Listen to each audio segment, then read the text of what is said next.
नमस्कार, मैं नागेंद्र सिंह ठाकुर और आप देख रहे हैं दबंग देश। आज हमारे साथ में हैं स्पर्श खंडेलवाल जी, जो गांधी परिवार के बहुत ही करीबी हैं और आज हम उनसे चर्चा करेंगे। जी सर, बताइए आपका राजनीतिक करियर शुरुआत कहाँ से हुआ? जी देखिए, जहाँ तक मेरे राजनीतिक सफ़र की शुरुआत की बात है तो मैं पहले तो सभी सामान्य जैसे युवा सोचता है कि मैं एक प्रशासनिक अफ़सर बन जाऊँ या डॉक्टर बन जाऊँ या इंजीनियर बन जाऊँ, उसी तरह का मेरा कुछ सपना था कि मैं जो है प्रशासनिक सेवाओं की तैयारी करूँ और सिविल सर्विसेज में जो है अपना करियर बनाऊँ। इसलिए आईएएस बनने के सपने को लेकर के मैं दिल्ली गया था। उसके बाद से सन 2016 से मेरा जो है राजनीति में सीधी सक्रियता जो है आरंभ हुई। इसके पहले मेरा परिवार ज़रूर कुछ समय राजनीति में सक्रिय रहा है, मेरी पिछली 3-4 पीढ़ियाँ राजनीति में सक्रिय रही हैं, लेकिन मेरी राजनीतिक यात्रा जो है वो 2016 से कांग्रेस पार्टी के साथ शुरू हुई। नेशनल हेराल्ड मामले में सोनिया गांधी और राहुल गांधी से जब ईडी द्वारा पूछताछ की जा रही है, तो पूरी कांग्रेस पार्टी पूरे देश में उग्र प्रदर्शन क्यों कर रही है? जी देखिए, बात आंदोलन की नहीं है, बात यह है कि केंद्र सरकार द्वारा किस तरीके से विपक्ष के तमाम नेताओं को सरकारी एजेंसियों का दुरुपयोग करके, जिसमें ईडी है, जिसमें सीबीआई शामिल है, जिसमें इनकम टैक्स शामिल है, इन एजेंसियों का दुरुपयोग करके अगर विपक्ष की आवाज़ को दबाने का प्रयास किया जाएगा तो ये तो लोकतंत्र के लिए बिल्कुल ही अच्छी बात नहीं है। और लोकतंत्र के लिए अगर कोई अच्छी चीज़ इस देश में नहीं होगी, विश्व के सबसे बड़े लोकतांत्रिक देश के अंदर, तो इस लोकतंत्र में आंदोलन करना विपक्ष का कर्तव्य भी है और मैं समझता हूँ कि धर्म भी है। आप मुझे बताइए, नेशनल हेराल्ड मामले के अंदर ईडी के पास में 2015 से ये मामला है।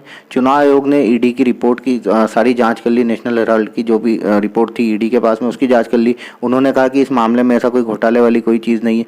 आज तक ईडी उस मामले के अंदर एक एफआईआर तक दर्ज जो है नहीं करवा पाई। सुप्रीम कोर्ट ने जो इसके याचिकाकर्ता थे सुब्रमण्यम स्वामी जी, उनको कहा कि आप आइए हलफनामा दाखिल कीजिए, वो इस चीज़ का कोई जवाब सुप्रीम कोर्ट में देने के लिए नहीं गए। उसके बाद भी अनावश्यक रूप से कभी राहुल जी को, कभी सोनिया जी को ईडी ऑफिस में बुलाना और बार बार पूछताछ करना। आप पूछताछ कर रहे हैं ये तो दिखा रहे हैं, लेकिन एक बार ये भी तो बता दीजिए कि क्या पूछताछ आप वहाँ पे कर रहे हैं उनसे।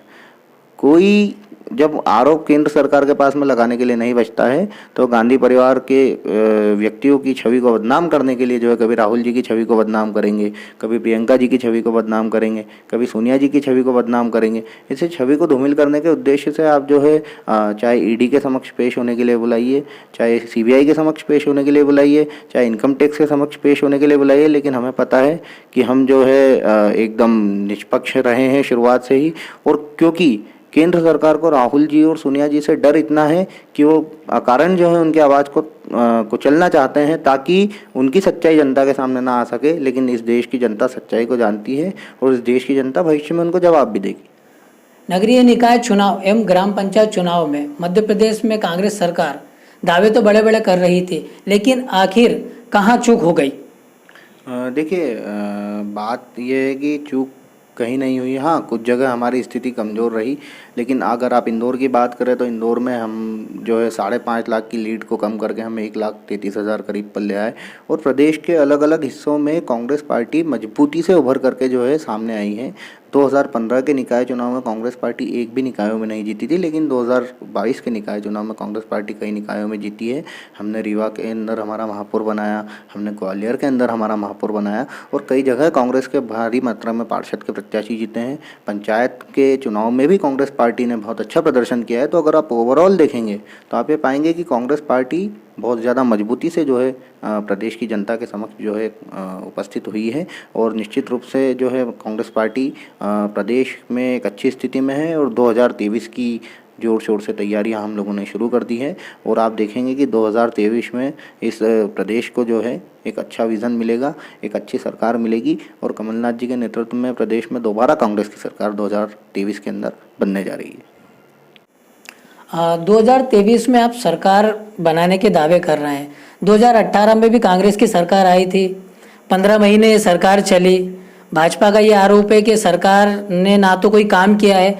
अब आप जनता के बीच में कैसे जाएंगे? देखिए, भाजपा का काम केवल आरोप लगाना है। जहाँ तक कमलनाथ जी के नेतृत्व में 15 महीने चली जो है 2018 से लेकर के 2020 तक 15 महीने चली कांग्रेस की सरकार की बात है, तो कांग्रेस पार्टी ने अपने वचन पत्र में जो जो चीज़ें जनता से कही थी, हमने कहा था कि हम किसानों का 2 लाख तक का कर्जा माफ़ करेंगे, हमने 27 लाख से ज़्यादा किसानों का कर्जा माफ़ किया। हमने कहा था हम सस्ती बिजली देंगे, हमने 150 यूनिट तक की बिजली जनता को फ्री में दी। हमने कहा था कि हम इस प्रदेश को माफिया मुक्त करेंगे।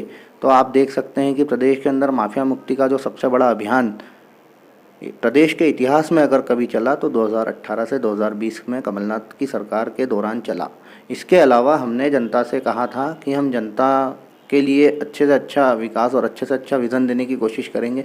हमने गौशालाएं बनवाई, कमलनाथ जी ने कई सारी गौशालाओं का निर्माण कार्य प्रारंभ करवाया। उसके अलावा शासकीय कर्मचारियों को, खास करके पुलिस कर्मियों को सप्ताह में 1 दिन की मतलब जो है छुट्टी देने का जो वचन था वो कमलनाथ जी ने निभाया। इस तरीके के कई वचन जो है जनता के लिए कमलनाथ जी ने जो दिए थे, कांग्रेस पार्टी ने दिए थे, राहुल जी ने जो दिए थे, हमने उन्हें पूरा करने का प्रयास किया। और निश्चित तौर पर हाँ, ये बात सच है कि भाजपा द्वारा छल और प्रपंच करके किस तरीके से कमलनाथ जी की सरकार को 2020 में गिरा दिया गया, यदि वो सरकार नहीं गिरती तो हम जो है अभी तक आते आते लगभग अपने वचन पत्र का 90% से भी ज़्यादा हिस्सा पूर्ण कर चुके होते। और यही चीज़ लेकर के जो है हम जनता के बीच में 2023 में जाएंगे और जनता को बताएंगे कि किस तरीके से इन्होंने एक जनहितैषी सरकार को, अच्छे से काम कर रही जनहितैषी सरकार को आपदा काल के दौरान सिर्फ अपने स्वार्थ के लिए गिराया और इस प्रदेश की जनता को और विकास को, दोनों को पीछे ढकेलने का काम भारतीय जनता पार्टी ने किया है। और निश्चित तौर पर जनता इस बात का समर्थन भी करेगी और कांग्रेस के पक्ष में मतदान भी करेगी और दोबारा कांग्रेस की सरकार फिर से प्रदेश के अंदर बनेगी। ये थे हमारे साथ स्पर्श खंडेलवाल, कांग्रेस।